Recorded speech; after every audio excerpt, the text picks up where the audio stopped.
Hey guys, so today I am in my living room and I thought that it would be a good day to kind of give you guys a living room plant tour. Show you, I know I showed you the haul, you got to see all the new plants and kind of I want to show you where I squished them in. I am starting to run out of space, unfortunately, for new plants, so I kind of got to be more selective in the future. But I figured I would go and show you what I got going on in the living room. So we will just start over here. This is a snake plant, tried and true. It's one of my favorites. This one I picked up at a swap, and I've just got it in this really cute planter here. It's kind of like a cash pot. Now this is that calathea corner that I was talking about like constantly in yesterday's video. So this is my orbifolia. This is the one that I had originally, and I've got to figure something out because this bottom leaf here has started yellowing. I did not notice any pests because the first thing I thought was maybe like spider mites or something. So maybe it just needs new soil because it's been about 2 years since I potted it. So I might go ahead and work on that during this time off. But I got to figure something out because it's not doing great. And then there is the Mosaica. And then the other two up front here. And the humidity tray, I just made this out of a baking tray that I picked up at a Marshall's. So it was the only thing I could find that was big enough, and I knew that it would hold water because a lot of those decorative like fancy boot trays look really pretty, but I don't think they're actually going to hold water. So I just poured like a bag of rocks in there, and then I just keep water on top of it. These plants are all sitting in cash pots. I didn't drill any holes because I didn't want them to suck up the moisture and overwater the plant.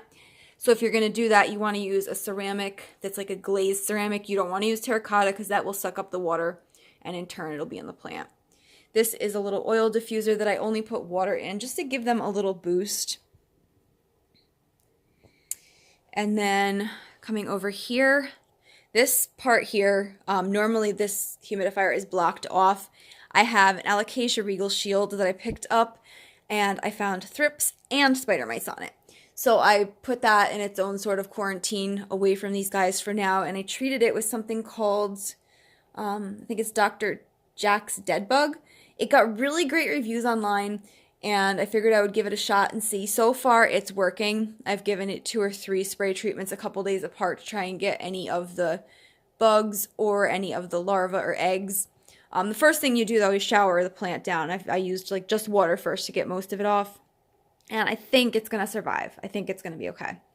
But anyways, I've got a snake plant here, and this is just a really big one I picked up at Walmart. I think it was last spring. I don't think it's been 2 years yet. And this humidifier, I was so proud of this find. I found this at a thrift store, new in the box, like a local consignment store, so I know the owner, and I know that she's honest when she said it was new. $6. And I love this one. It's so easy to clean. It's an evaporative one, so it's got like a wick inside, which I will have to replace eventually. But the top just comes off. All the electrical is only to the top, so the whole bottom can be just washed up in the sink, and it's so easy.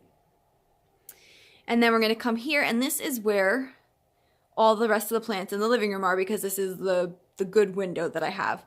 So I've got this bookcase, which is a little bit of a mess right now because I have magazines and library books to go back. But what I did is I extended it recently by about, I don't know, maybe like 3 or 4 inches on each side, which bought me a little bit of extra shelf space. And then that thing there gave me about, the board I put on top gave me about 4 extra inches of depth. So I did get a little bit more room to play around with. And I did pick this guy up at Lowe's. So far it seems to be working. It's just a humidity meter because I was curious if the humidifier was actually working.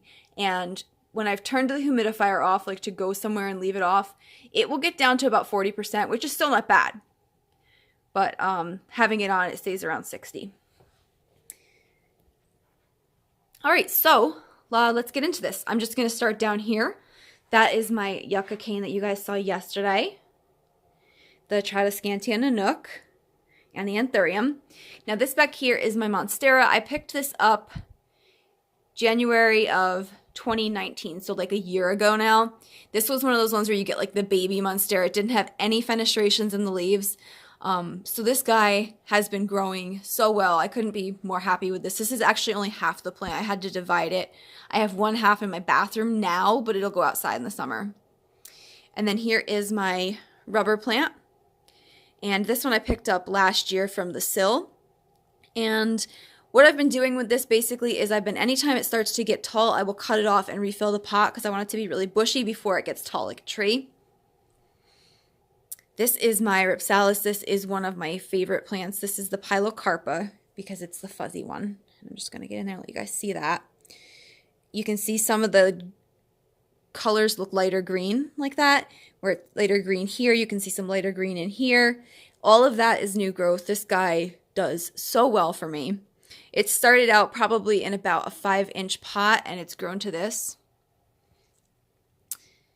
And now the sun is starting to come out, so I'm trying to focus. All right, that's the Norfolk pine I showed you guys yesterday. So you've seen him. This one here is my Hoya, and I think it's just a Hoya Cardosa. I got it at a plant swap, so it wasn't labeled with like the actual name. So if it's not a Cardosa, let me know, but I think it's just the basic one. So this I got as like 2 stem cuttings, and what I did is I cut them up into really small pieces and water propagated them until they got roots, and then I filled out the pot. So like pretty much I could have had like 2 8-inch stems, but I wanted to have the fuller pot first and then go from there. And it is putting on new growth, so it'll shoot these guys out first and then they'll get leaves after. So if you're not familiar with Hoyas, leave these parts on and see what they do, because this is where your new growth will come from. And next to that is my Hindu rope, the Hoya Cardosa compacta, and you can see that guy's getting ready with new growth too. And this is one that I picked up at Walmart, I want to say like a year and a half ago, back when they were still kind of rare to find. Now you can find this version most places. It's the variegated one that's harder to find, but there's just something so neat about this guy. And I know that a lot of people have mentioned that they have mealybug problems. I don't want to jinx myself, but so far I've been okay with this. I put this into the shower regularly and hose off like all the little crinkles and stuff, try and keep it all as clean as possible. Up here is my string of hearts that my husband got me, and he bought this one off of eBay for me from Logies. And I'm going to go ahead, I'm going to stick a picture in here because I want you guys to see where it started. So basically this is another one of those plants, and this is pretty much my theory with all my plants, or like my practice. I would rather fill out the top first than have like 2 or 3 really long strands. I want it to be like full and then long. So I have been, every time this grows, I will cut it and refill the top of the pot. And this one grows really, really well for me.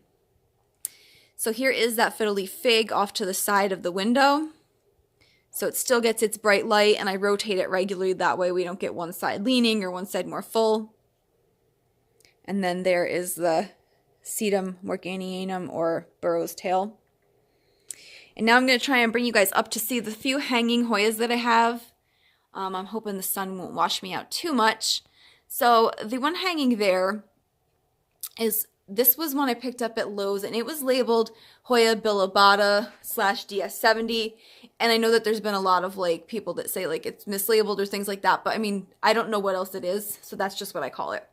But this one has kind of like a soft, almost velvety leaf. And when it gets the sun on it, I don't know if I have any in here, the leaves will be more of like a pinky red color. But this one has been a really good grower for me. This one has done really well. Now I used to have the Lacanosa here, and I moved that one to the kitchen. I thought maybe it was getting too much sun. That one, no matter what I do, it just kept losing leaves. So not my ideal Hoya. This one is the Pubicalix that I showed you guys yesterday that I got from Terrain. So I have him hanging there, and he's doing really good. And then up here, this one I ordered it from Walmart.com, and it was shipped from Hertz Garden. And I think they have it labeled as a Hoya Kentiana. I believe that's what they have it put as. So let's get up in there. This one is finally starting to put out new growth. It hasn't done much up to this point, so it's been like a year pretty much of just staying the same. And that may be my fault because I've overpotted it, so it's spending more time making roots than it is to fill out the top of the plant. So we'll see how that goes. So that is the plants I have in my living room right now. I hope you guys enjoyed seeing how I styled them all and how they look in my space. So, hopefully everyone is staying safe, staying inside. I hope you enjoyed this video, and I will see you in the next one.